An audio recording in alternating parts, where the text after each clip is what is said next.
Lunch rush at Mabel's diner. Elijah Reyes, a broke 19-year-old engineering student, counts the last few bills in his wallet. The money meant for groceries and bus fare until his next dishwashing paycheck. Lose it, and his family eats instant noodles all week. Then he hears the quiet tension from booth 6. An elderly veteran, Walter Haynes, sits stiffly while the server explains his card has been declined. Twice. Nearby customers glance over, then quickly look away. Walter quietly asks her to take the pie back, even though he already touched it. The humiliation in his voice hits harder than hunger. Elijah knows that feeling too well. If he pays the bill, he won't survive the week. If he walks away, nobody would blame him. After a long pause, Elijah slides his remaining cash across the counter and whispers, "Cover his meal, but don't tell him it was me." Tomorrow, men in suits will walk into Elijah's classroom asking for him by name. Before we go any further, comment where in the world you are watching from and make sure to subscribe, because tomorrow's story is one you don't want to miss. The fluorescent light in the kitchen flickered as Elijah Reyes dragged himself out of bed at 4:30 a.m. His muscles ached from last night's shift of hauling dishes and scrubbing pots at Joe's restaurant. Through the thin walls of their cramped apartment, he heard his mother's whispered counting. 340, 360. Lena Reyes sat at their wobbly kitchen table, arranging worn dollar bills into careful piles. Dark circles marked her eyes. She'd probably been up half the night worrying about the rent. "Morning, Mom," Elijah said softly, not wanting to startle her. Lena quickly swept the money into an envelope. "You should sleep more, mijo. You look exhausted." "I'm fine." He grabbed the instant oatmeal from the cabinet, noticing they were down to their last few packets. As he waited for the water to boil, he spotted Sophia trying to slide past, clutching her backpack close. "Hey, what's that paper you're hiding?" he asked. Sophia's shoulders slumped as she pulled out a crumpled notice. "It's nothing. Just a stupid debate team fee." Elijah took the paper, his heart sinking at the $75 amount. Sophia loved debate. She'd light up talking about their practice sessions, planning arguments like a young lawyer. "We'll figure it out," he promised, though he had no idea how. "Don't worry about it," Sophia said, attempting a smile that didn't reach her eyes. "I can quit. It's not that important." "It is important," Elijah insisted, splitting his oatmeal portion and pushing half toward her. "You're the best debater they have. Just give me a few days." Lena watched them with worried eyes. The pharmacy called. "My prescription went up again this month." "I'll handle it, Mom." Elijah grabbed his worn backpack, heavy with engineering textbooks. "I get paid Friday." The bus ride to campus was crowded. When an elderly woman with grocery bags got on, Elijah immediately stood up, ignoring how his legs trembled with fatigue. The woman's grateful smile made it worth it. Between classes, he spotted Marcus from his engineering lab struggling with a broken laptop charger. "Let me look at it," Elijah offered, though he could have easily sold his spare parts instead of using them for repairs. "I can't pay you," Marcus admitted. "No charge." Elijah fixed the frayed wire, remembering how many times their own appliances had needed creative repairs at home. During his lunch break, he noticed Mr. Jenkins, the campus groundskeeper, sharing his sandwich with his grandson Tommy.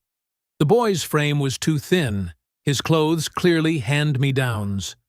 Without drawing attention, Elijah walked over and offered his apple and granola bar. "Hey, Tommy, I'm not hungry. Want these?" In Professor Bell's engineering class, Elijah struggled to focus as she explained the new software they'd need for next week's lab. The $120 access code might as well have been $1,000. He caught Professor Bell watching him with concern when he didn't write down the purchase instructions. "Mr. Reyes," she called as class ended. "A moment?" "Yes, Professor." "You're one of my strongest students when you're focused. But lately—" She paused. "Is everything all right?" "Just tired," he said quickly. working extra shifts. Her eyes softened with understanding. The software is essential for this course. Don't fall behind. I won't, he promised, though his wallet held exactly $23.47, barely enough for bus fare and one meal to get through his next 12-hour shift. At home that afternoon, Lena was getting ready for her home health aide shift. The electric bill came, she said quietly. I can cover part of it, Elijah assured her, mentally recalculating how to stretch his remaining dollars. Sophia looked up from her homework. I really can quit debate, Elijah. Stop worrying about my fees. No way. He ruffled her hair. Future lawyers need to practice. I'll figure something out. Later that morning, after his classes finished, Elijah stood outside Mabel's diner clutching a torn coupon for half-off breakfast items before 11 a.m. Through the window, he could see the usual crowd of regulars nursing coffee cups.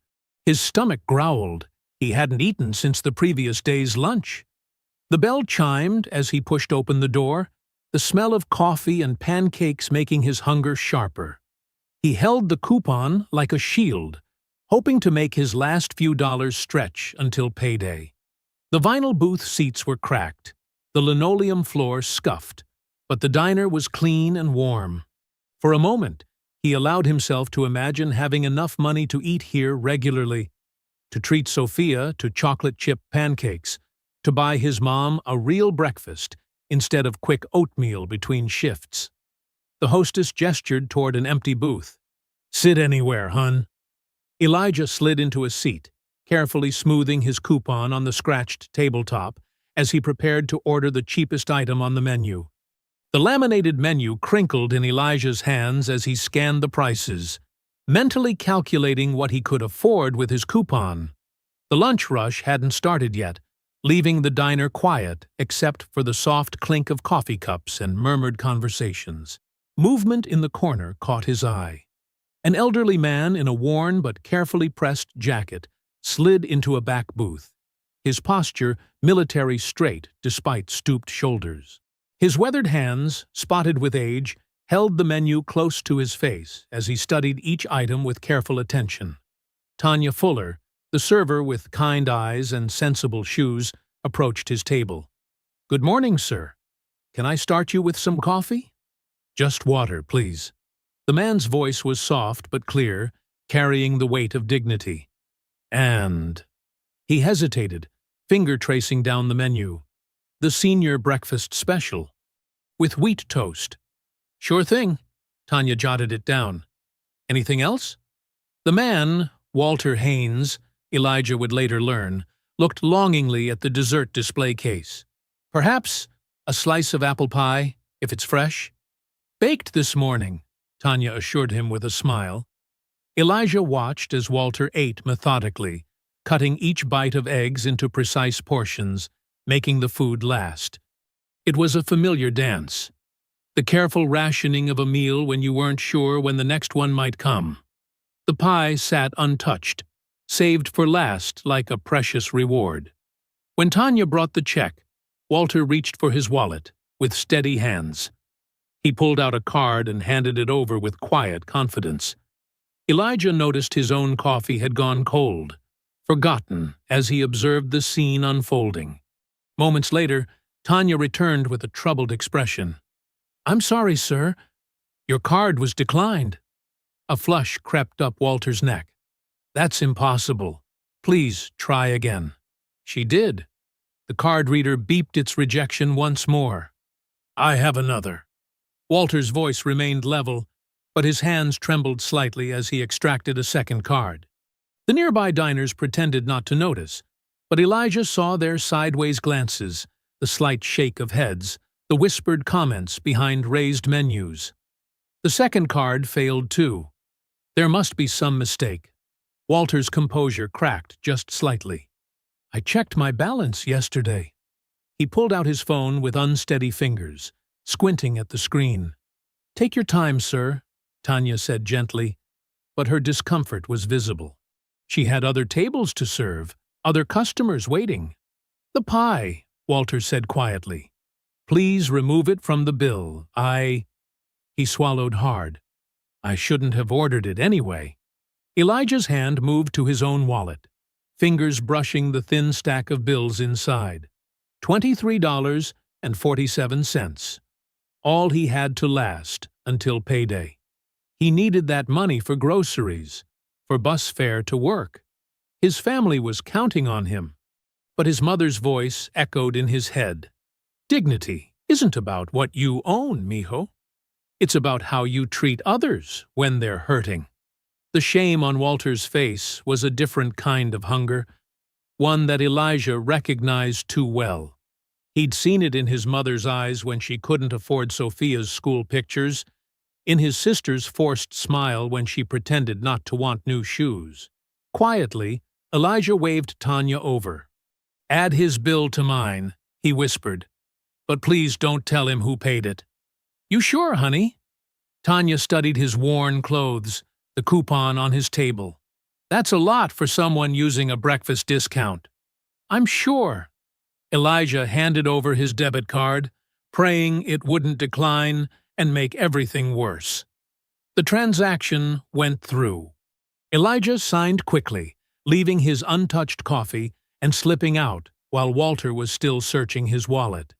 Through the window, he saw Tanya approach Walter's table, saw the older man's surprise and confusion as she explained his bill had been taken care of. Standing in the cold morning sunlight, Elijah pulled out his wallet and counted what remained. 4 singles and some change. Not enough for groceries. Barely enough for bus fare. He'd have to walk some days, maybe skip a few meals. His stomach growled, reminding him he'd left without eating. But the image of Walter's dignity being restored, the relief that would replace that terrible shame, it filled something deeper than hunger. Elijah tucked the nearly empty wallet back into his pocket, adjusted his backpack, and began walking toward the bus stop. The morning sun cast long shadows across the sidewalk as he mentally calculated how many miles he could walk each day to save on fare, which meals he could skip, how to make it through the week on pocket change and determination. The autumn wind cut through Elijah's thin jacket as he hurried away from Mabel's diner. His legs already ached from last night's shift, and campus was nearly 2 miles away. He checked his phone, 47 minutes until lab started. If he walked fast enough, he might make it. Each step reminded him of his empty wallet. The few coins jingling in his pocket felt like a mockery of money. His stomach churned, remembering the untouched coffee he'd left behind. But every time doubt crept in about helping Walter, he pushed it away by recalling the veteran's trembling hands, the quiet dignity in his voice.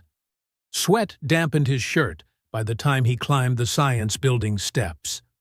The digital clock in the hallway showed 1:17 p.m., 12 minutes late. Professor Bell looked up from her laptop as he slipped into the laboratory, her expression a mixture of concern and disappointment. "Mr. Reyes," she said quietly, as he passed her desk. "The software access code?" He shook his head, shame burning his cheeks. "Not yet, Professor. I'm sorry. You need it by next week's assignment. No exceptions." "Yes, ma'am." He slid onto his lab stool, aware of the other students already deep into their work. His own screen remained blank, a perfect mirror for his bank account. His phone buzzed. A text from Lena. "Electric company called again. Need to pay something by Friday, or they'll disconnect. Don't worry, I'll figure it out." Elijah's throat tightened. He knew what figuring it out meant. His mother pawning her wedding ring or borrowing from her already strained church friends. He turned the phone face down, unable to reply. Back at Mabel's diner, Walter Haynes sat frozen in his booth, staring at the receipt Tanya had brought him, marked "Paid" in bold letters. "Please," he said, catching Tanya's sleeve as she passed. "Who was it?" She hesitated. "Sir, they asked to stay anonymous. I need to thank them properly." Walter's voice carried the weight of old-fashioned courtesy. "It's important." Tanya glanced at the receipt she still held. "Well, He used a student discount, community college ID. She described Elijah, young Hispanic man, work clothes with dish soap stains, worn backpack. He left without finishing his coffee, Walter noted softly, looking at the abandoned cup. Yeah, Tanya's expression softened. And he used a breakfast coupon. Those kids don't have much to spare. Walter's weathered hands folded carefully around his own empty cup. No, they don't. The afternoon stretched endlessly for Elijah. His head throbbed from hunger as he tried to focus on Professor Bell's lecture about thermal conductivity. The equations blurred on the whiteboard. He had to blink hard to clear his vision. His phone buzzed again, this time a text from Marco at the restaurant. My kid's got strep throat. Any chance you could cover my shift tonight? Elijah's muscles screamed at the thought of another 8 hours scrubbing pots. But Marco had covered for him last month when Sophia needed school supplies. That's what broke people did for each other. No problem, he texted back. Hope your kid feels better. The industrial kitchen was already steamy when Elijah arrived. He tied on his apron, ignoring the hollow feeling in his stomach. 8 hours. He could handle 8 hours. Halfway through the shift, black spots danced at the edges of his vision. He gripped the edge of the sink, letting the hot water run over his hands until the dizziness passed. The head cook noticed. Hey, kid, take your break. You look ready to fall over. I'm fine, Elijah insisted, but his hands shook as he picked up another pot. It was past midnight when he finally got home. The apartment was dark, except for Lena's reading lamp. She sat at the kitchen table, surrounded by bills and calculator tape. You must be starving, she said, starting to rise. Let me heat something. Already ate at work, Elijah lied smoothly. You should get some sleep, Mom. She looked uncertain. You're working too hard, mijo. I'm fine. He kissed her cheek, then waited until she went to bed before slipping his last $20 into her purse. It wasn't enough for the electric bill, but it might buy them another day or two. Morning came too quickly. Elijah dragged himself to his engineering class, choosing a seat in the back, where Professor Bell might not notice his bloodshot eyes. He hadn't bothered checking his bank balance. Negative numbers wouldn't change anything. The lecture began. Elijah tried to focus on differential equations instead of his growling stomach. Then a sharp knock cut through the classroom silence. Everyone turned toward the door. 2 men in expensive suits stood in the hallway, their faces unreadable. Professor Bell paused mid-sentence. One of the men stepped forward. We're looking for Elijah Reyes. The classroom fell silent as every head turned toward the door. 2 men in expensive suits stood in the doorway, their polished appearance stark against the worn institutional backdrop. Professor Bell's marker hovered mid-equation.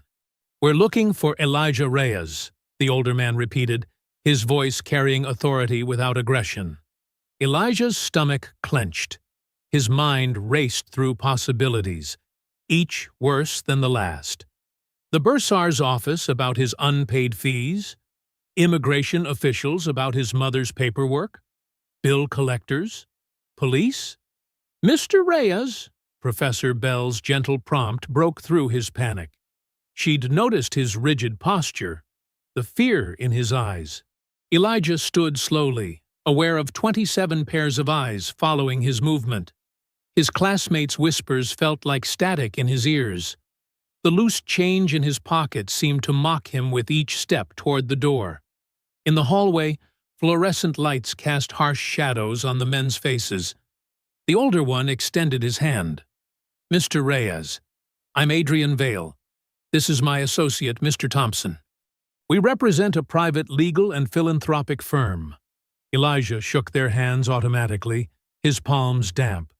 Is something wrong? Not at all, Adrian assured him. We're here on behalf of Walter Haynes. He's quite interested in speaking with you. The name hit Elijah like a physical force. The man from the diner? His voice cracked slightly. How did he? The server recognized you from your student discount, Adrian explained. Mr. Haynes was quite moved by your actions yesterday. He'd very much like to thank you personally. Elijah shifted uncomfortably. That's not necessary. I didn't do it for thanks. Which is precisely why he insists on meeting you. Adrian's smile seemed genuine, but Elijah had learned early that expensive suits rarely brought good news to people like him. I have class, Elijah gestured weakly toward the door. And work later. Professor Bell appeared in the doorway, her expression carefully neutral. Mr. Reyes, you may be excused. Please keep me informed. Elijah wanted to protest, but years of respecting authority held his tongue. He retrieved his worn backpack, following the men through empty corridors that suddenly felt miles long. Outside, a sleek black car waited. Elijah hesitated. Where are we going? Our downtown office, Adrian said. It's about 15 minutes away. Mr. Haynes is waiting there. The car's leather interior made Elijah acutely aware of his shabby clothes and unwashed hair. He sat stiffly, hands folded in his lap, watching familiar streets transform into the glass and steel landscape of downtown. Adrian spoke quietly with his associate, while Elijah tried to make sense of this surreal moment. Yesterday, he'd helped an elderly veteran keep his dignity.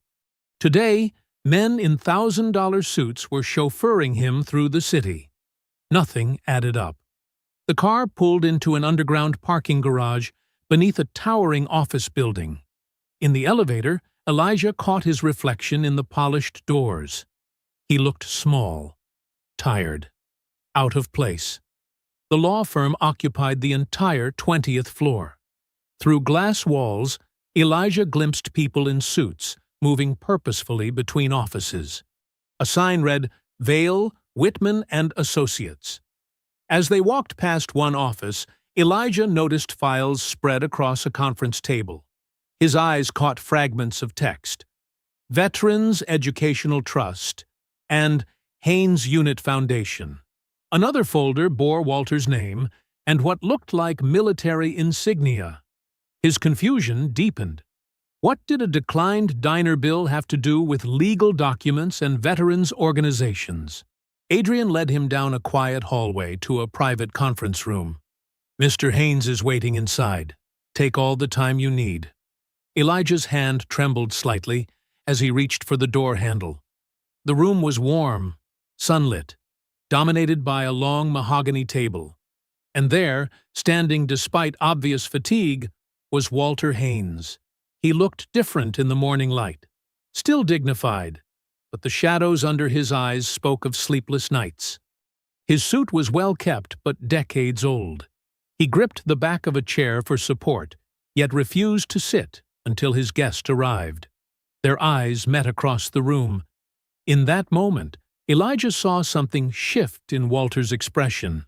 Recognition, perhaps, or confirmation of something he'd been waiting to verify. Mr. Reyes, Walter said softly, thank you for coming.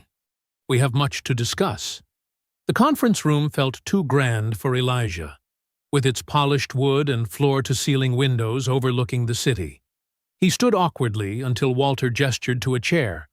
Please, sit. You look as tired as I feel. Walter's voice carried warmth beneath its formality. He lowered himself into a leather chair, wincing slightly. Sir, Elijah began, but Walter held up a weathered hand. First, let me thank you properly. What you did yesterday meant more than you know. Walter's eyes were sharp despite his obvious fatigue. The server told me you left before finishing your own coffee. Elijah's face grew warm. It wasn't a big deal. We both know that's not true. Walter leaned forward. I saw your work clothes. The way you counted change afterward. That bill wasn't spare money for you. Elijah stared at his hands, folded tightly in his lap. The morning sun through the windows made his calluses more visible. But that's exactly why we're here, Walter continued. You chose to help when it cost you something real. when you had every reason not to. Adrian Vale entered quietly, placing a folder before Walter before withdrawing. Walter opened it, revealing yellowed documents and old photographs. What I'm about to tell you starts 50 years ago, with 12 men coming home from war. Walter's fingers traced a black and white image of young soldiers. We'd seen the worst of humanity, but also the best. Men sharing their last rations, carrying each other through hell, keeping promises that mattered. He slid forward another document, its letterhead faded, but still bearing military insignia. When we got back, we made a pact. Those of us who survived would build something lasting. Not a monument, but a way to help good people rise above hardship. Elijah studied the paper, a trust agreement dated 1973. The language was formal, but its purpose was clear: an educational fund for hard-working young people from struggling families. We pooled everything, Walter explained. Combat pay, GI Bill benefits, even land some of us inherited. Created a proper endowment with rules and trustees. For almost 20 years, it worked beautifully, helping dozens of students through college, trade school, whatever path they chose. His expression darkened. Then things fell apart. Deaths, legal disputes, mismanagement. The money got tied up in court. The original mission got buried under paperwork and politics. He pushed another document forward, a recent court order. 2 days ago, I finally won back control as the last living trustee. That's why my cards failed at the diner. The accounts were being transferred. Elijah's mind spun, trying to connect these pieces. Sir, I don't understand what this has to do with me. Walter's tired face softened. For years, I've been looking for the right person to help restore this trust's purpose. Not just someone smart or ambitious. There are plenty of those. I needed someone who understood its heart. He gestured at the old photos. These men didn't build this to create headlines or win praise. They built it because they knew what it meant to carry each other. When you paid that bill, Walter continued, you weren't trying to network or impress anyone. You saw someone hurting and chose to help, even though it cost you.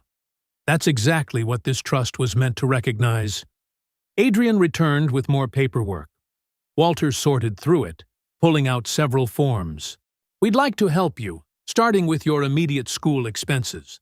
There's also a possibility of a scholarship for further engineering studies and a paid internship through one of our partner companies. Elijah's throat felt tight.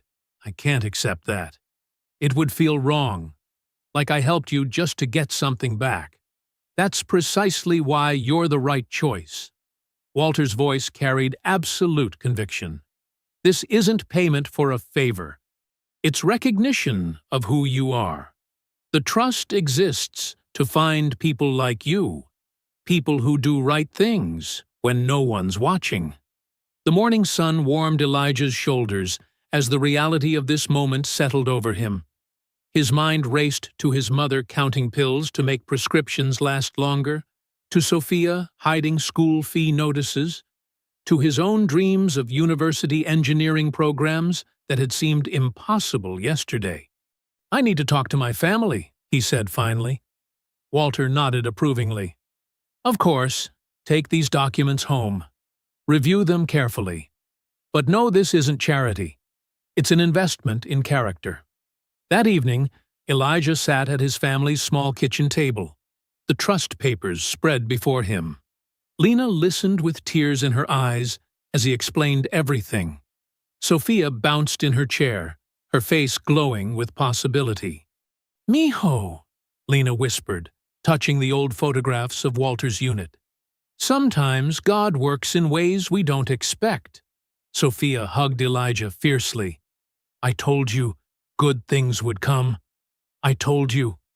Under the flickering kitchen light, surrounded by the people he loved most, Elijah allowed himself to feel something he'd guarded against for years: hope. Elijah barely slept, his mind racing with possibilities that had seemed impossible just days ago. When morning came, he and Lena took the bus downtown together, her hand gripping his arm with motherly concern. The legal office looked even more imposing in the clear daylight. Adrian Vale met them in the lobby, his professional demeanor softening slightly at Lena's protective presence. "Mrs. Reyes, welcome. Mr. Haynes is expecting you both." The conference room felt different with his mother beside him. Lena sat straight-backed in her chair, her work uniform crisp despite its age, her eyes watchful as Walter spread the documents across the table. "Before we begin," Adrian said, pulling out a leather portfolio, "I want to be clear about what Mr. Haynes is proposing." He looked directly at Lena. "The Veterans Trust is being revived with a focused approach. Rather than spreading thin resources across many recipients, we're starting with one student who embodies the original mission." Walter nodded. "Someone who shows the character these funds were meant to recognize." Adrian produced several forms. "First, we're addressing immediate needs. This document authorizes emergency educational assistance to clear Elijah's current semester obligations." Lena leaned forward, reading carefully. "And what do you expect in return?" "A fair question," Walter said. "We expect Elijah to continue showing the same integrity that brought him here, to study hard, to help others when he can. Nothing more complicated than that." Adrian outlined the specifics: overdue tuition paid, required software provided, a bus pass for the semester, and textbook coverage. Then he mentioned the internship possibility. "We partner with several engineering firms," he explained. "One has agreed to interview Elijah for a paid position that works around his class schedule." Lena's hands twisted in her lap. "It seems too good to be true. There must be some catch." Walter's expression softened. "Mrs. Reyes, I understand your caution. But consider this. Your son helped me when he thought I was just a struggling stranger. He did it privately, at personal cost, expecting nothing back. That tells me everything about his character and your influence in raising him."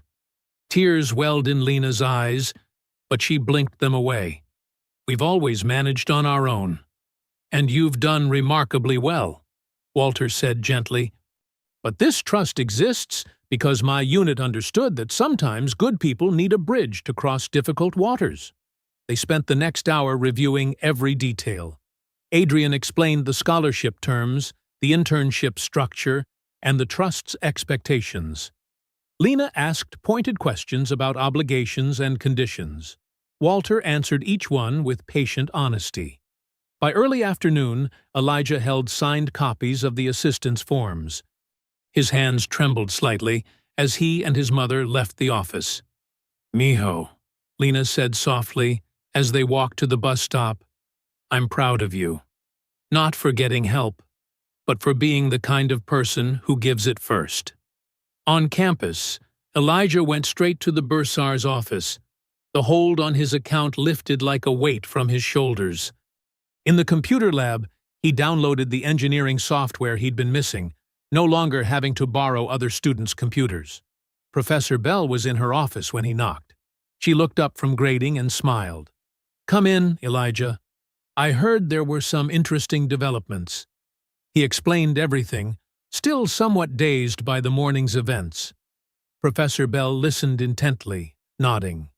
"You know," she said when he finished, "some students would see this as a lucky break and nothing more. But I suspect you're wondering if you deserve it." Elijah shifted uncomfortably. "It feels strange accepting so much help." "Let me ask you something," she said, leaning forward. "If you saw that veteran struggling again tomorrow, would you still help him, knowing nothing would come of it?" "Of course." "Then stop feeling guilty about receiving assistance you've earned through character." She smiled. "Sometimes the universe recognizes kindness in unexpected ways." That evening, Elijah walked through the grocery store with an unfamiliar sense of security. He filled a cart with real food, fresh vegetables, meat that wasn't about to expire, bread that wasn't day-old discounted. Sophia bounced alongside him, chattering about her upcoming debate tournament. "And now I can stay on the team," she exclaimed. "Wait until I tell Mrs. Martinez I can go to the regional competition after all." At home, while putting away groceries, Elijah's phone rang. The number was unfamiliar. "Elijah?" "It's Walter Haynes." The older man's voice sounded tired but warm. "I know it's been a full day, but I wondered if you might visit again tomorrow. There are some things about the trust, and about my own past, that I'd like to share with you." Walter's house sat on a quiet street, lined with aging maples. The small front yard showed signs of careful maintenance despite his age. Neat hedges and tidy flower beds flanking a well-worn path. Elijah checked the address twice before climbing the concrete steps to knock. "Right on time," Walter said, opening the door. He moved with deliberate care, his military bearing still evident despite the slight stoop of his shoulders. The living room smelled of coffee and old books, but it was the dining room that caught Elijah's attention. Every surface held carefully arranged items, faded photographs in simple frames, bundles of letters tied with faded ribbon, and bankers' boxes labeled with dates and locations. "Please, sit," Walter gestured to a chair, pouring coffee into 2 mugs that had seen better days. "I wanted you to see this, all of this, to understand where the trust really came from." He lifted a photograph from the nearest stack. 6 young men in uniform stood arm in arm, their faces bright with youth despite the dusty backdrop. "That's my unit, 1965. The tall one on the end is Jimmy Martinez. He used to mail half his pay home to his sister's kids in New Mexico." Walter's fingers traced the image gently. "The short fellow next to him, that's Frank Cooper. Had the worst boots in the unit until Pete Williams, he's the one with the crooked smile, gave Frank his spare pair. Said his feet were tough anyway from working his daddy's farm." Elijah leaned forward, drawn in by the personal details that made these long-ago soldiers real. Walter picked up another photo, then another, naming each man and sharing not tales of combat, but moments of simple human kindness. "We made a pact," Walter said, his voice growing softer. "Not the dramatic kind you see in movies. Just a quiet promise that if any of us made it home and built something good, we'd find ways to help young folks who needed a hand up. Not charity, opportunity." He opened a worn leather folder filled with legal documents. The trust started small. Jimmy sold some land he inherited. Pete contributed his GI Bill funds since his father was paying for his college. Others sent what they could spare. We wanted it to grow slowly, carefully, helping 1 or 2 students at a time. Walter's hands trembled slightly as he closed the folder. But things got complicated. Deaths, disputes, poor investments by later trustees, my own. He paused, pain flickering across his features. "My son Thomas and I had a falling out. He was meant to help manage the trust, but I drove him away with my stubbornness. Haven't spoken to him in 15 years. Elijah sat quietly, recognizing the weight of this confession. Walter continued, "After that, I withdrew from everything. Let the trust languish. Failed the promise we made." He looked up, meeting Elijah's eyes. "Until that morning in the diner, when you showed me that kind of simple decency still exists."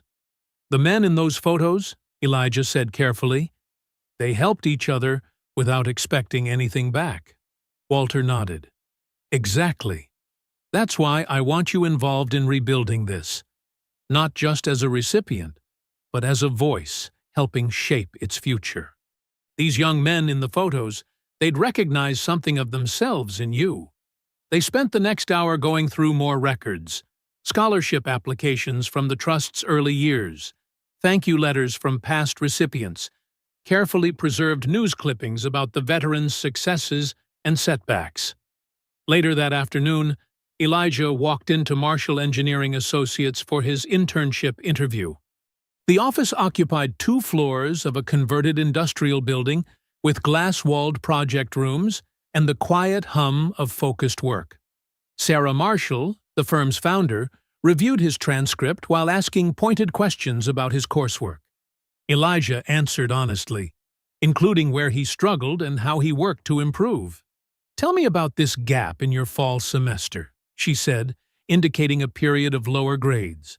"I was working extra shifts to help with my sister's school fees," Elijah explained.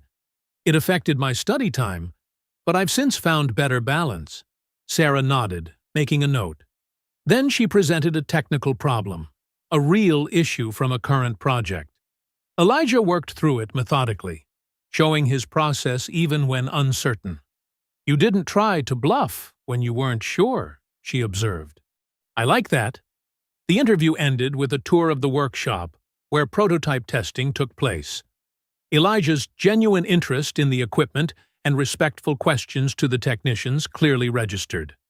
That evening, he pushed open his apartment door to find Sophia setting the table with their mother's good plates, the ones reserved for special occasions. "Well?" Lena asked, pausing in the middle of serving actual home-cooked enchiladas, a luxury they hadn't enjoyed in months. Elijah's grin said everything. "I start Monday. Part-time during the semester, full-time in summer if I do well." Sophia squealed and hugged him. Lena wiped her eyes with her apron. The apartment filled with the unfamiliar sound of laughter without worry, the scent of food cooked without counting every penny, the feeling of breathing freely after holding their breath for so long. As morning classes resumed, Elijah found himself able to focus without the constant weight of financial worry pressing down. His new laptop, a basic but reliable model provided through the trust, displayed the engineering software that had been out of reach just weeks ago. During lab sessions, Professor Bell noticed the difference immediately. "Your calculations are much cleaner now," she said, reviewing his latest project. "When you're not exhausted from overnight shifts, your natural talent shows through." She mentioned an upcoming regional showcase where engineering students could present innovative solutions to community problems. "I'd like to nominate you. Your perspective on practical applications could stand out." At his internship, Elijah absorbed everything. He organized technical documents, assisted with equipment maintenance, and carefully observed the senior engineers. Sarah Marshall often found him studying manuals during lunch breaks instead of socializing. "You don't have to skip meals to prove yourself," she told him, dropping a sandwich on his desk one afternoon. "We hired you because you think things through, not because you never stop working." The biggest change came at home. Lena no longer had to choose between medicine and utilities. Sophia's debate tournament fees were paid on time. One evening, Elijah overheard his sister on the phone with a friend. "My brother's doing amazing things," she said proudly. "He's helping restore this whole veterans program, like actually making a difference." The trust preparations kept Elijah busy between other commitments. Walter's house became a second home as they sorted through decades of records. Adrian Vale visited regularly, guiding them through legal requirements and public relations considerations. "People need to understand this isn't just about money," Walter insisted during one planning session. "It's about recognizing character that would otherwise go unseen." Adrian nodded. "Which is why your story matters, Elijah. It shows exactly what the trust was meant to support." They organized a modest ceremony at the local Veterans Center. Walter wanted it dignified, but not flashy. Elijah helped arrange chairs, straighten flags, and welcome the small crowd of community leaders, veterans, and education advocates. When it was his turn to speak, Elijah gripped the podium and took a deep breath. "I never wanted attention for helping someone. That's not why you do it. But standing here, I realize something important. Sometimes good people need to be seen, not for pride, but so others know they're not alone." His voice grew stronger as he continued. There are students everywhere working 2 or 3 jobs, helping their families, trying to build better lives. They skip meals to buy books. They fix things instead of replacing them. They give away their last dollar sometimes because they know exactly how it feels to need help. In the audience, Lena wiped tears from her eyes. Sophia beamed. Professor Bell nodded encouragingly. The men who created this trust understood that kind of quiet dignity, Elijah said. They knew poverty can make decent people feel invisible, but they believed character matters more than circumstances. They built something to prove it. Walter stood carefully and joined him at the podium. Today we officially announce the restoration of the Veterans Educational Legacy Trust, he declared, and I'm proud to name Elijah Reyes as our first recipient and future youth liaison. He embodies everything our founding members hoped to support. Local reporters took photos. Community leaders offered congratulations. A small news crew captured Walter and Elijah shaking hands. By evening, clips were spreading on social media and local news sites. Walking across campus the next morning, Elijah felt strange receiving smiles and greetings from strangers. A journalism student asked for an interview. 2 veterans stopped him to share their own stories of help given and received. "Hey, scholarship guy," called a student he barely knew. "Way to go!" Near the science building, Professor Bell caught his eye and gave him a proud thumbs up. For once, Elijah allowed himself to smile back, without reflexively deflecting praise. But across the quad, partially hidden by a group of expensive-looking motorcycles, Darren Pike watched the scene unfold. His designer jacket and carefully styled hair marked him as someone who had never worried about paying bills. His expression darkened as he observed yet another person congratulating Elijah. Pike's fingers tapped restlessly against his phone as his eyes narrowed, tracking Elijah's progress across campus with unmistakable suspicion. Elijah noticed something was wrong the moment he stepped into the engineering building. Conversations stuttered to a halt. Students glanced away quickly. Others huddled over phones, shooting furtive looks in his direction. At his usual desk, he opened his laptop and found his inbox flooded with forwarded links. The first led to a student blog post titled "Too Good to Be True," the suspicious rise of our latest campus celebrity. His hands trembled as he read allegations that he had somehow orchestrated the entire diner incident. The post suggested he had researched Walter beforehand, knowing about the trust's value. It painted him as a calculating opportunist who preyed on a lonely old man's generosity. "Don't let it get to you," Professor Bell said quietly, appearing beside his desk. People love tearing down good news. But it was already getting worse. Between classes, Elijah overheard snippets of conversation. "I heard he followed the old guy around for weeks. My cousin said the trust was worth millions." Pretty convenient timing, right? During lunch, Darren Pike held court near the campus coffee shop, his expensive watch glinting as he gestured to an attentive crowd. "Look, I'm just saying what everyone's thinking. Some random dishwasher suddenly gets control of veterans' money? Please, my father's on 3 charitable boards. These scams happen all the time." Elijah wanted to confront him, to explain that he had never wanted attention or money, but engaging would only feed the gossip. He turned away, his untouched sandwich growing stale in his backpack. His phone buzzed. Adrian Vale's name flashed on screen. "Turn on Channel 6, the lawyer said without greeting. Gregory Voss, silver-haired and wearing an impeccable suit, spoke smoothly to the camera. "I worked with the trust for years. Walter Haynes has been declining mentally for some time. He's easily confused about financial matters. This sudden fixation on a random student is concerning. We're filing for an emergency review of his capacity to manage these funds." Elijah felt sick. In the background, students whispered and pointed. Someone laughed. Professor Bell found him in the engineering lab, staring blankly at his textbook. "Document everything," she insisted.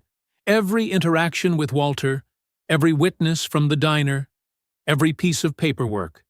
Don't engage with rumors, but keep careful records." "It doesn't matter," Elijah said. "They're making me look like a con artist. The truth sounds fake compared to their story." His phone buzzed again. Lena's message made his heart sink. People at work asking questions. Someone shared article about investigation. "Please call." Sophia texted next. "Kids posting mean stuff online. Say you tricked that nice old man. I told them they're wrong, but they won't listen." Walter's call came during Elijah's last class. "Don't worry, son," he said, but his voice sounded thin and tired. "We'll fight this. I know exactly what I'm doing." "Voss is the one who—" A coughing fit interrupted him. "Walter, please don't strain yourself," Elijah begged. "Maybe I should step back. Make this easier." "Don't you dare," Walter snapped. "That's exactly what they want." The final blow came at sunset. Adrian's voice was grave over the phone. "The review board is freezing all trust activities pending investigation. Your funding and internship are suspended." "I'm sorry, Elijah." "We'll challenge it, but these things take time." Elijah sat heavily on a campus bench, watching students stream past. Just yesterday, they had smiled and congratulated him. Now they avoided his eyes or stared with open suspicion. His phone kept buzzing. More links, more accusations, more concerned messages from Lena. The screen blurred as his eyes welled up. A shadow fell across him. Darren Pike stood there, expensive shoes planted firmly on the concrete. "Hey, scholarship guy," he said with mock sympathy. "Rough day? Maybe you should have picked an easier target." Elijah stood, shoving his phone in his pocket. The urge to defend himself, to scream the truth, burned in his throat. Instead, he walked away, silently, Pike's satisfied chuckle following him across the darkening quad. The next morning hit Elijah like a physical blow. His phone screen filled with notifications before he even sat up in bed. The first message was from the engineering firm. "Internship status. Suspended, pending review." The second came from the college administration. "Notice of ethics inquiry. Mandatory response required." His hands shook as he scrolled through the flood of messages. Social media tags mocked his fake charity act. Comment threads dissected every detail of the diner story, twisting his anonymous kindness into calculated manipulation. "Elijah?" Lena stood in his doorway, still in her night shift uniform. "The hospital called. They're putting my hours on hold until the situation is resolved. They said patients' families complained." He closed his eyes, guilt crushing his chest. "Mom, I'm so sorry.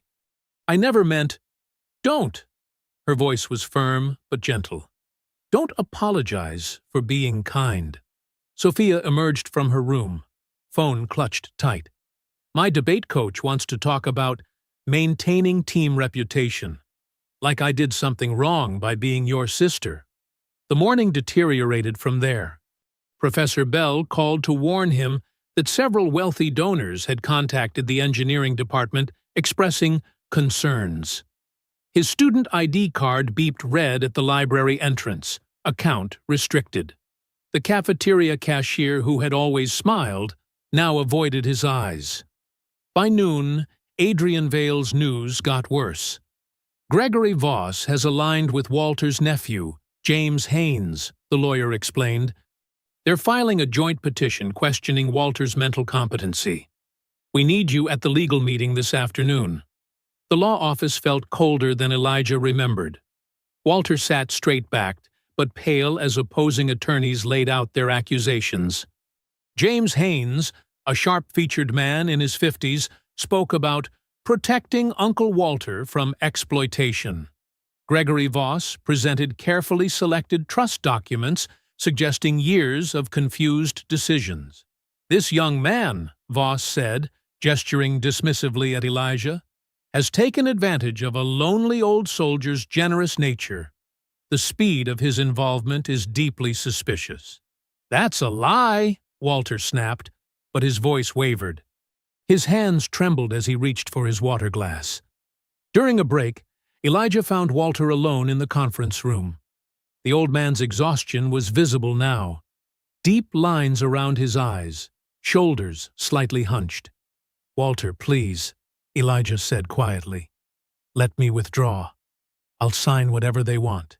This is killing you." "No." Walter's grip on his cane tightened. "They're counting on you giving up. Truth matters more than comfort, son." My unit understood that, but the truth felt increasingly fragile. Walking home across campus, Elijah heard someone call his name. Darren Pike stood with a group of students near the engineering building. "Hey, everyone! It's our local saint!" Darren's voice dripped sarcasm. "Tell us again how you just happened to be in that diner. How you just happened to help the one veteran in town controlling a trust fund." Students snickered. Elijah kept walking, face burning. "What's wrong?" Darren called after him. "No humble speech about kindness today? Or does virtue only pay when there's money involved?" That evening, the apartment felt heavy with returned desperation. Lena sorted through bills they thought were handled. Sophia erased cruel comments from her social media. The brief taste of hope made their poverty feel sharper now, like a wound reopened. "We'll manage," Lena insisted, but her voice cracked. "We always have." Elijah's phone rang, Adrian again. But this time, the lawyer's controlled voice held real fear. "Walter collapsed during our call," Adrian said. "They're taking him to Memorial Hospital. His blood pressure." "Elijah, are you there?" Elijah stood frozen, phone pressed to his ear, as their fragile world cracked further. Through the thin walls, he could hear Sophia crying in her room. On the kitchen table, the unpaid electric bill seemed to mock their brief dreams of stability. "Should I?" Elijah's throat felt tight. "Should I come to the hospital?" "Not yet," Adrian advised. "Given the allegations, it might be better to wait. I'll keep you updated." After hanging up, Elijah sat in the dark kitchen. The same kitchen where, just days ago, they had laughed over a real dinner and dared to believe things were changing. Now the shadows felt familiar again, like old friends returned to mock their presumption that life could be different. Lena touched his shoulder gently. "This isn't your fault, isn't it?" Elijah stared at his hands. Dishwasher's hands, still raw from the chemicals he'd need to return to full-time now. "I should have just walked past that diner booth. Left well enough alone." "No," Lena said firmly. "You did what I raised you to do. What your father would have done." The mention of his father, rarely discussed, made Elijah's chest ache. He wondered what advice he would have given, how he would have handled seeing his son's simple act of kindness twisted into something ugly and suspicious. The kitchen clock ticked loudly in the silence. Somewhere in Memorial Hospital, Walter fought his own battle. One Elijah couldn't help with, couldn't even witness. The distance felt like another failure. Sophia appeared in the doorway, eyes red but chin lifted in that stubborn way she had. "What do we do now?" Elijah wished he had an answer that could restore her faith, that could make sense of how quickly dreams could shatter.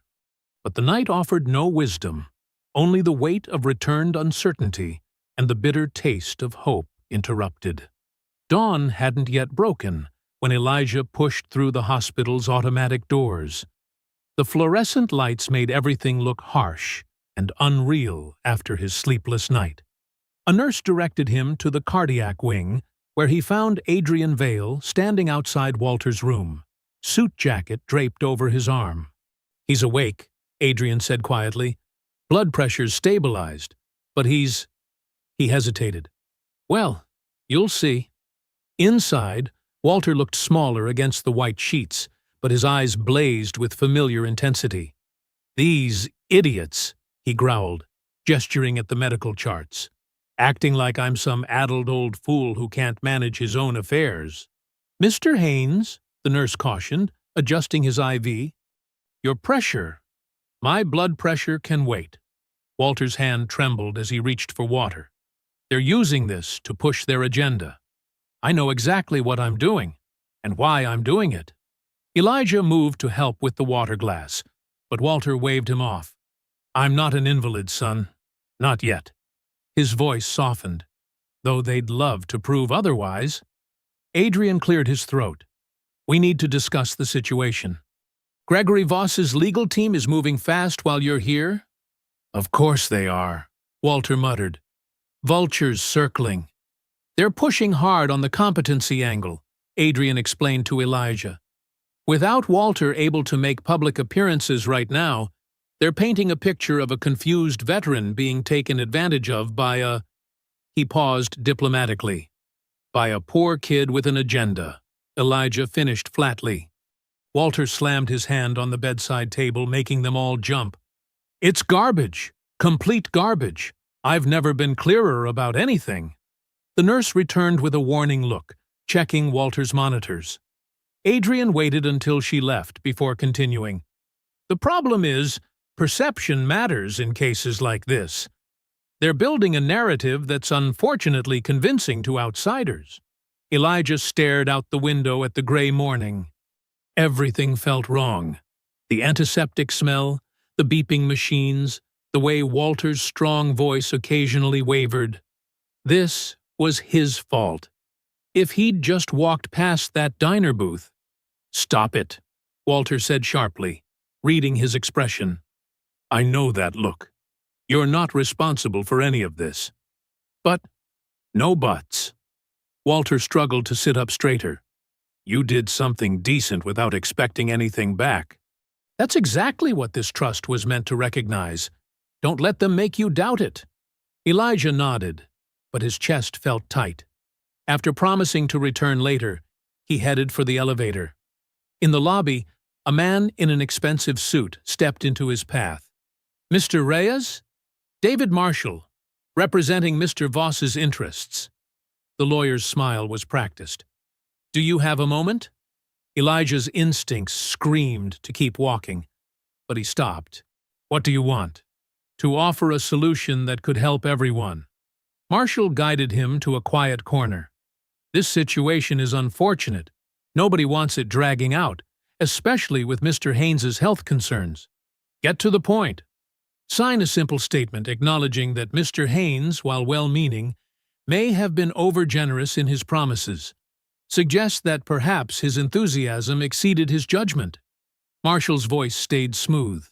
"In return, the ethics inquiry goes away quietly. A modest settlement would help your family immediately." The offer hit Elijah like a physical blow. He thought of Lena's exhausted face, of Sophia's school activities slipping away again. One signature could fix so much, but the price was Walter's dignity, his trust, everything he believed in. "No," Elijah said quietly.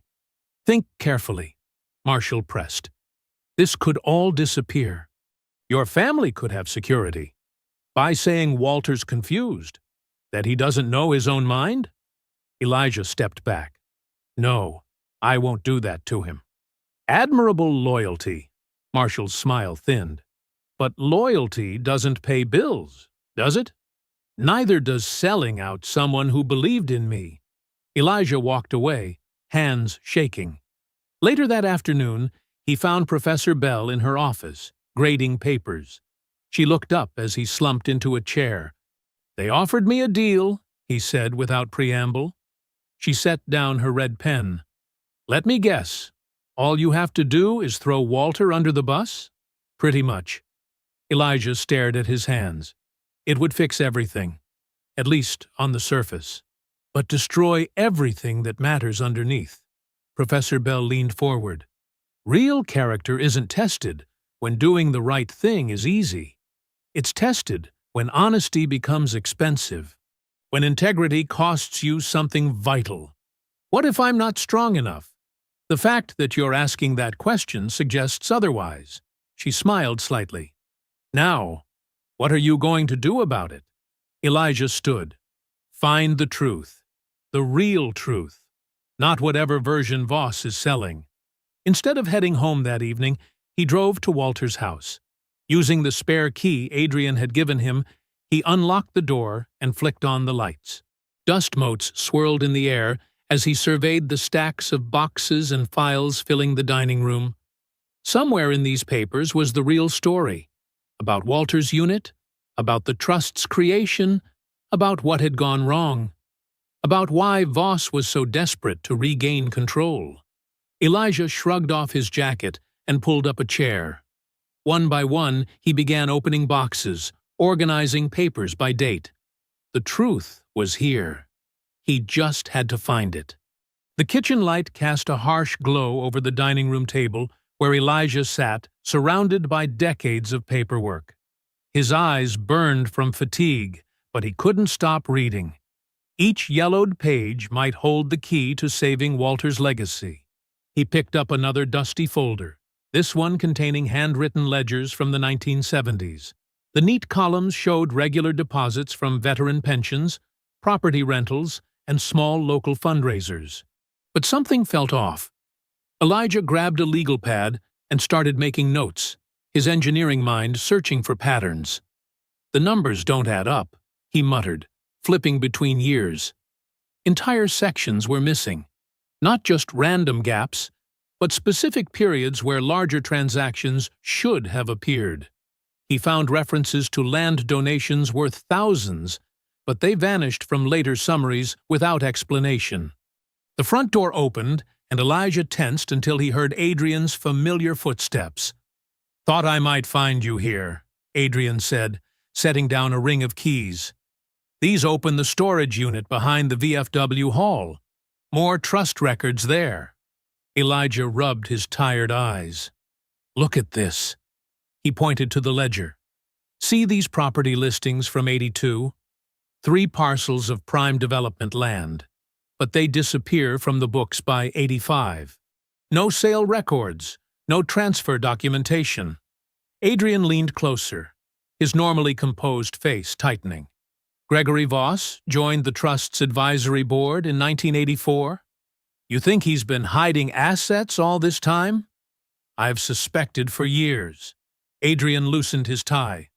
"But proving it? That's another matter. Records vanished. Digital files corrupted.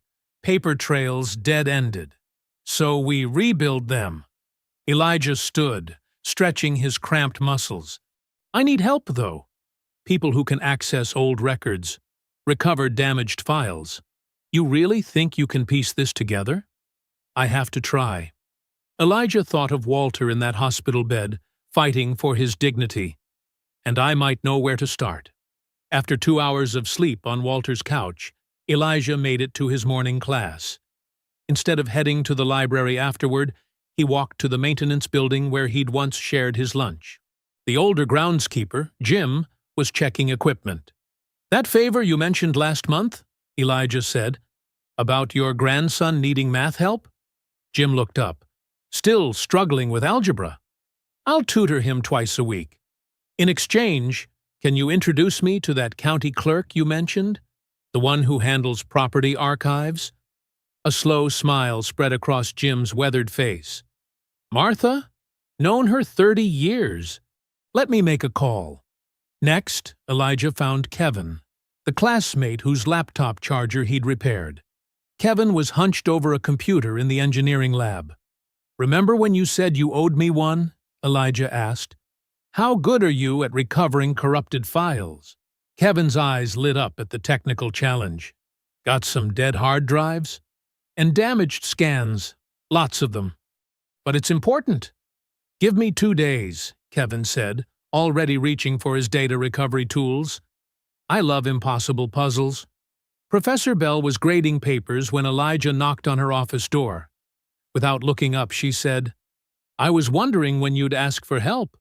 I need someone who understands how to organize historical documents properly. Create a real timeline. She finally raised her eyes. Bring everything here after your last class. We'll start sorting chronologically. During lunch, Elijah used his last few phone minutes to call Tanya Fuller. She answered on the fourth ring. "I was hoping you'd call," she said. "I saw the news about Mr. Haynes. I need a witness who can verify what really happened that morning. Someone who saw I never asked for anything. I'm taking care of my mom in Cleveland right now, but—" She paused. "I can drive back Thursday. Tell them how you tried to leave before he could even thank you." "You'd do that?" "Truth matters," Tanya said simply. "See you Thursday." By late afternoon, Elijah had filled 3 notebooks with dates, names, and connecting threads. The scattered pieces were finally forming a pattern. He just needed time to make it clear enough for others to see. He was reviewing property deeds when Sophia burst into Walter's house, still wearing her debate team jacket. "I found something." She waved her phone. "I was researching veterans organizations for my history project. And look!" She pulled up a local newspaper's digital archives. The article was from 1969, yellowed even in digital form. "Local Heroes Create Educational Legacy." Below the headline was a grainy photo of Walter's unit standing in front of Trinity Methodist Church. "They announced the trust's creation during a special service," Sophia read excitedly. "The article mentions specific donation amounts, founding members." She scrolled further. "And look, they stored duplicate records in the church archives in case anything happened to the originals." Elijah stared at the photo. Young Walter stood proudly among his unit, all of them believing their sacrifice would echo forward through generations. Now those same records might help protect everything they'd built. "Sophia, you're amazing." He hugged her quickly. "I need to call Adrian. If those church records still exist—" "Already did," she grinned. "The secretary says they never throw anything away. We can check their archives tomorrow morning." For the first time since Walter's collapse, Elijah felt real hope. The truth wasn't lost, just buried, waiting to be uncovered by people who cared enough to dig. Sophia's words still hung in the air when Elijah grabbed his coat. "We need to go now, before the church closes." Lena was already reaching for her car keys. "I'll drive." Adrian loosened his tie and nodded. "I'll follow in my car. We might need to document everything officially." The late afternoon sun cast long shadows as they pulled into Trinity Methodist's modest parking lot. The small brick church stood exactly as it had in the 1969 photograph, its white steeple reaching toward darkening clouds. A few lights still glowed in the office windows. Elijah helped Lena up the worn concrete steps, while Sophia clutched her phone with the digital article. Adrian arrived moments later, carrying his briefcase and a small camera. Inside, the church was quiet except for distant hymn practice. A white-haired woman looked up from the office desk, her glasses hanging from a beaded chain. "We're about to close for the day," she began, but Elijah stepped forward. "Please, it's about Walter Haynes and his military unit. They founded a trust here in 1969. The woman's expression shifted. "Walter Haynes. I remember that dedication service. My father was the custodian back then." She studied their faces. "What's happened to Walter?" "He's in the hospital," Lena explained softly. "And some people are trying to take control of the trust he protected for so long." "The Veterans Educational Fund?" The administrator stood slowly. "Wait here." She disappeared down a hallway and returned with a ring of old keys. "The archives are in the basement. We never throw away dedication materials. Church policy." She smiled. "Good thing, too. My father always said those veterans' papers were important." They followed her down creaking stairs to a room that smelled of aged paper and wood polish. Metal filing cabinets lined the walls, and cardboard boxes filled metal shelves. The administrator moved with certainty to a corner cabinet marked Special Dedications, 1960-1970. Here, she unlocked the drawer. Everything from that service should be inside. Elijah's hands trembled as he lifted out the first folder. Inside, yellowed papers documented the trust's founding in careful detail. Original donor lists showed contributions from each unit member, many giving significant portions of their military benefits. Property deeds recorded land donations worth thousands, the same parcels that had mysteriously vanished from later records. "Look at this," Sophia whispered, holding up a handwritten letter. The ink had faded, but the words were clear. "To future trustees, we write this warning after our recent dispute with Gregory Voss regarding fund management. His aggressive investment proposals threaten the trust's founding purpose. Under no circumstances should he be granted independent financial control." Adrian was photographing every page. This is exactly what we needed. Direct evidence of prior concerns about Voss, plus documentation of the missing assets. Lena found a property map labeled with specific parcel numbers. These match the ones Elijah found in Walter's ledgers, the ones that disappeared. "And here's the original mission statement," Elijah said, carefully unfolding a typed document bearing multiple signatures.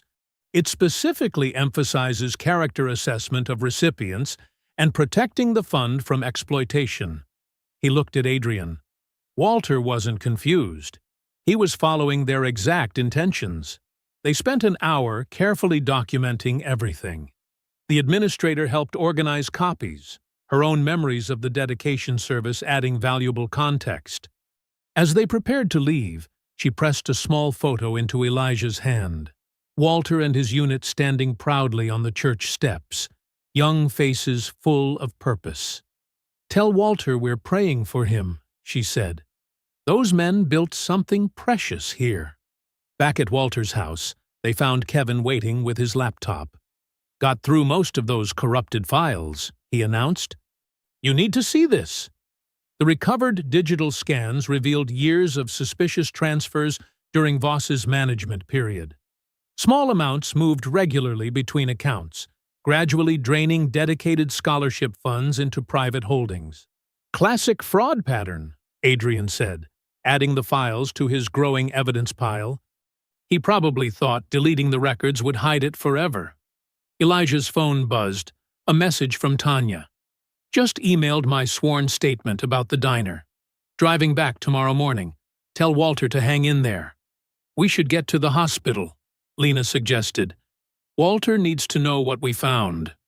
The hospital corridors were quiet during evening visiting hours. They found Walter propped up in bed, looking tired but alert. His face brightened when he saw them.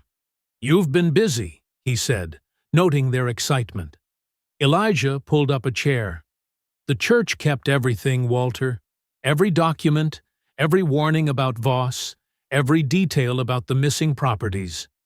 He showed Walter the old photograph. "They never forgot what you and your unit built."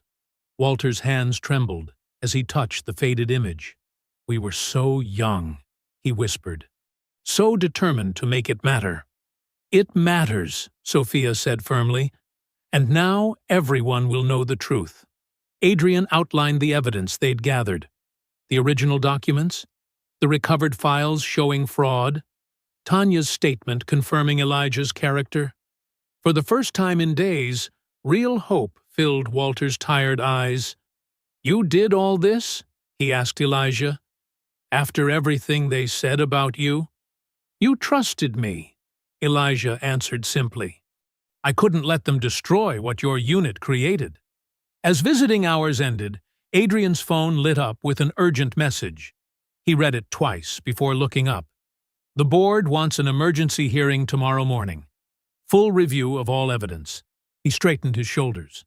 This is it. The chance to set everything right. Elijah squeezed Walter's hand before leaving. "Get some rest. Tomorrow, we show them what really matters." Dawn was still hours away, but none of them felt tired. Too much hung in the balance.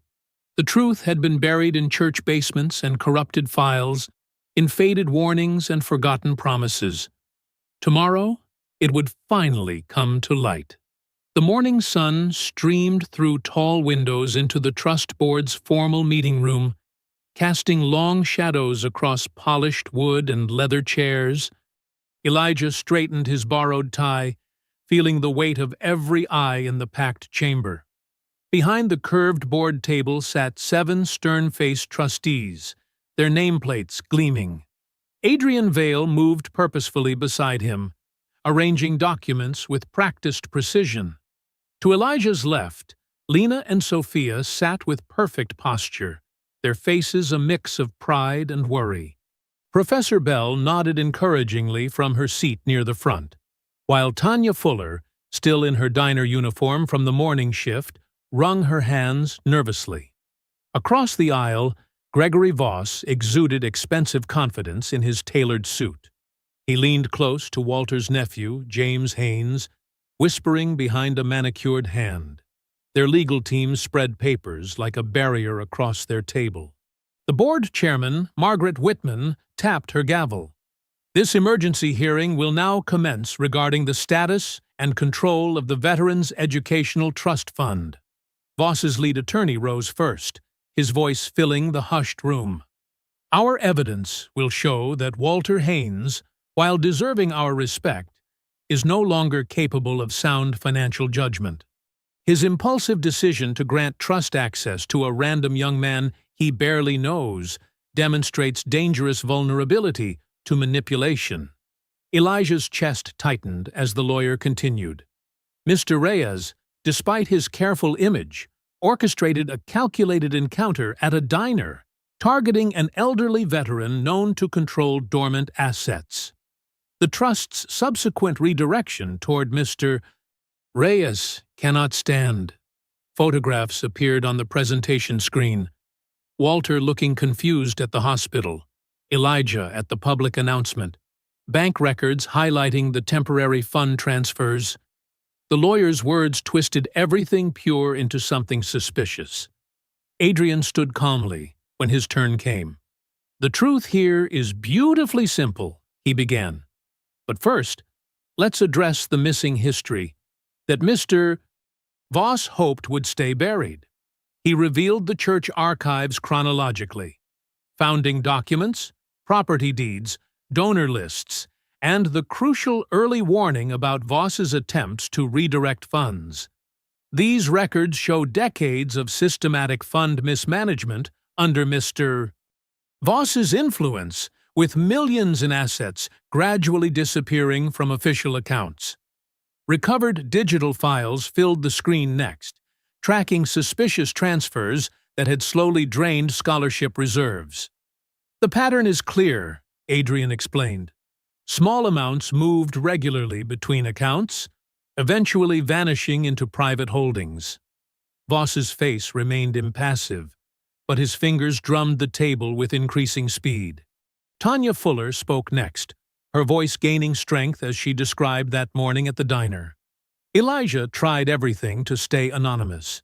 He didn't even finish his own coffee, because he wanted to leave before Mr. Haynes could thank him.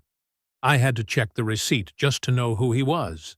Professor Bell's testimony cut through attempts to paint Elijah as an opportunist.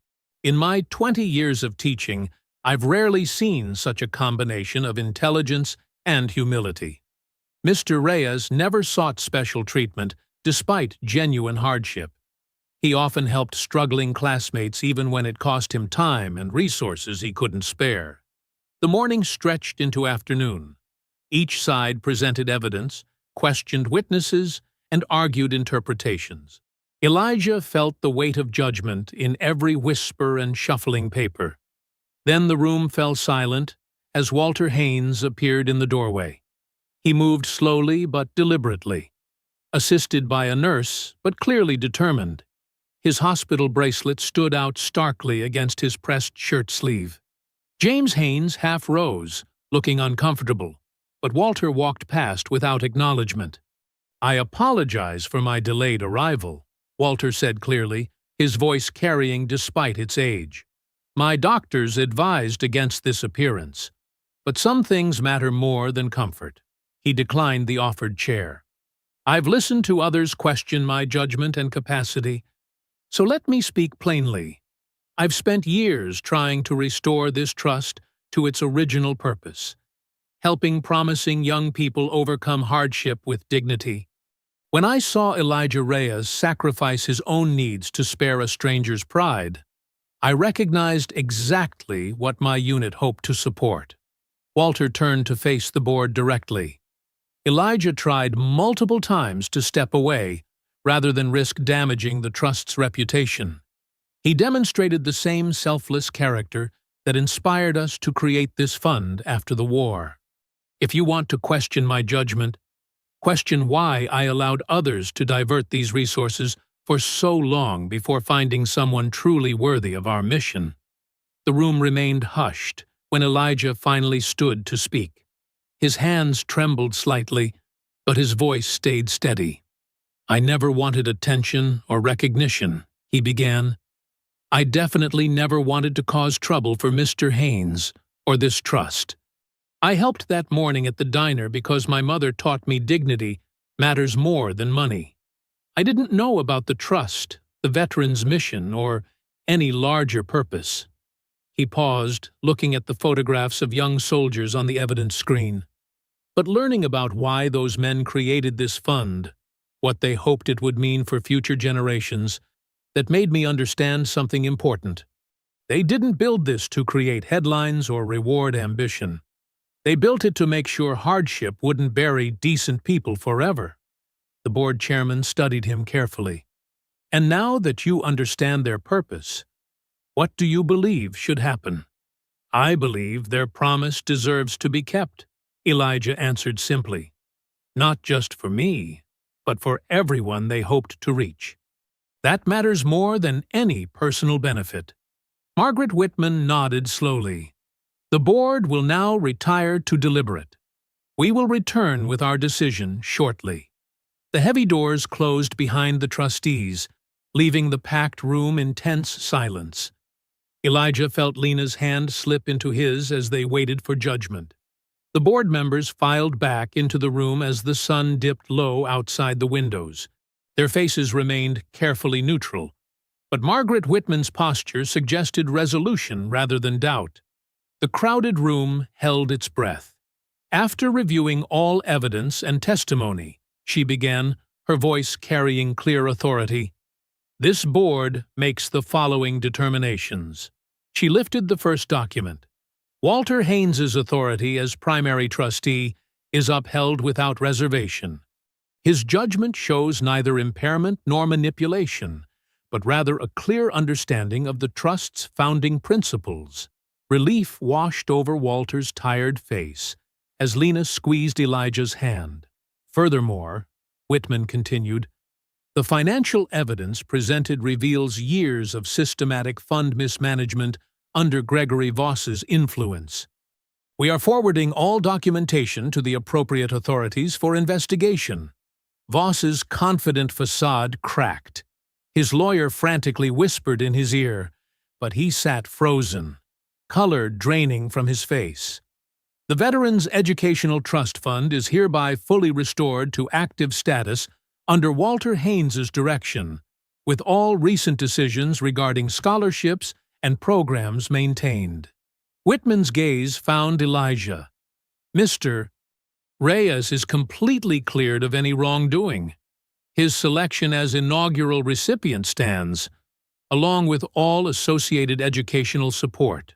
The tension in the room broke. Sophia buried her face in her hands, shoulders shaking with relief. Professor Bell smiled broadly, while Tanya clapped quietly from her seat. "One final note," Whitman added. "This board commends the thorough investigation that exposed long-hidden misconduct. Mr. Reyes's dedication to uncovering truth, rather than simply defending himself, speaks to his character." As the formal proceedings concluded, celebrations remained subdued but heartfelt. Adrian shook hands warmly with Elijah's family, while Walter received gentle congratulations from board members who had known him for years. The following days brought waves of restoration. The college president personally apologized to Elijah, ensuring his academic record reflected only his merit. The engineering firm not only reinstated his internship, but expanded it to include project leadership opportunities. But the most meaningful development came when Walter called Elijah to his house one evening, spreading weathered blueprints across his dining room table. These were in the original trust documents, Walter explained, smoothing the faded paper. The founders always intended to create a community workspace, somewhere that combined practical training with academic support. The plans showed a renovated storefront with classroom space, repair stations, and a community gathering area. Walter's eyes brightened as he traced the details. "They never got to build it," he said. "But now we can. The trust will fund it fully, and I want you to help lead it." Months passed in a blur of renovation and preparation.